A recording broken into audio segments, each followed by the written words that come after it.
Welcome into AZ Audibles. I'm Haley Stasiak with Eric Sorensen, and we are back in studio after being on the road for a bit. It's week 0. High school football is back.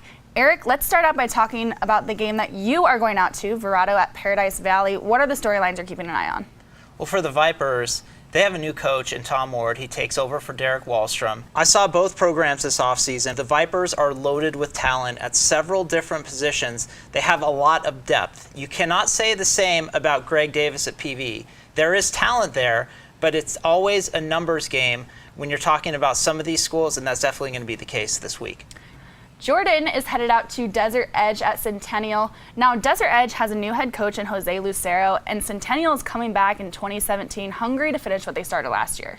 These two teams played twice last year. Desert Edge got the best of Centennial early in the season, but in the playoffs, the Coyotes really took it to Desert Edge with that run game, Zidane Thomas, and that stifling defense. For Desert Edge, there is no more Teron Thomas, there is no Rashawn Johnson, so expect running back Rocky Perez, who had over 1,000 yards last year, to get the ball quite a bit this week.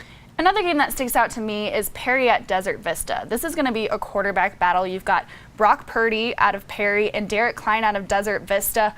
Brock Purdy had a shortened season last year. He was diagnosed with mono, but he did have 3,333 passing yards, a pretty still impressive junior season for him. And then Derek Klein is coming out from Galena High School in Reno, Nevada. Last year at Galena, he had 1,831 passing yards, and last week we talked to Coach Hines, and he said Klein is very much fitting in with this offense. He also said, Haley, that he's going to have a couple special schemes in store for Brock Purdy. You mentioned him. So productive as a junior and missing part of the season with mono. I feel he's going to have an exceptional senior season. On the flip side, the Thunder are loaded with offensive playmakers themselves, so it'll be interesting to see how Perry, who struggled defensively towards the end of 2016, adapts into the new season now here in 2017. Jordan was down at Cienega this past week to catch up with head coach Pat Nugent on the 2017 Bobcats. Hey, thanks guys. AZ Audibles on the road here at Cienega High School in Vail. I am here with head coach Patrick Nugent. Coach, thanks so much for joining us. Oh, you bet. Thanks for coming down from Phoenix to be a part of this. Absolutely. And Cienega is coming off a historically good offensive season for you guys last year. I think so much of that had to do with Jamari Joyner. How has he developed this offseason to be a senior leader? Well, you know, the biggest thing for Jamari, he hadn't played that year before, so it was getting back into the action and learning the game and understanding defenses. So we've really worked on the pass game. The run, he's a freak athlete, could run all over the place.